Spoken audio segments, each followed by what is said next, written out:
শুভ নববর্ষর প্রীতি ও শুভেচ্ছায় সকলকে জানাই ভালোবাসা এবং বড়দের জানাই প্রণাম। সকলে খুব ভালো থাকবেন এবং সুস্থ থাকবেন। আর আজকের এই ভিডিওতে আমি শেয়ার করব যে আমি ঠিক শুভ নববর্ষটা বাড়ি থেকে এবং আমার আপনজন থেকে দূরে থেকে কীভাবে কাটালাম। অবশ্যই অফিস ছিল, বাট আমি অফিস থেকে ছুটি নিয়ে নিই। অ্যান্ড তারপরে আমি যেরকম একা থাকি বলে আমি আমার নববর্ষটাকে একটু স্পেশাল করার চেষ্টা করেছি। ঠিক যেরকম নববর্ষের দিন আমরা পুজো দিতে মন্দিরে যাই, সেটা রয়েছে তার মধ্যে একটা। আর বাঙালির নববর্ষ মানেই হচ্ছে ভালো কিছু রান্না করে ভালো মন্দ একদম খাওয়া হবে জম্পেশ করে। তো অবশ্যই নববর্ষ মানে ভালো মন্দ রান্না করে খাওয়া হবে।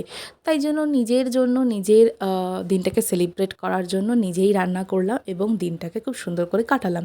তারপর হচ্ছে নববর্ষ আর পয়লা বৈশাখ মানেই হচ্ছে নতুন জামা। তারপর চলে গেলাম মার্কেটিং করতে।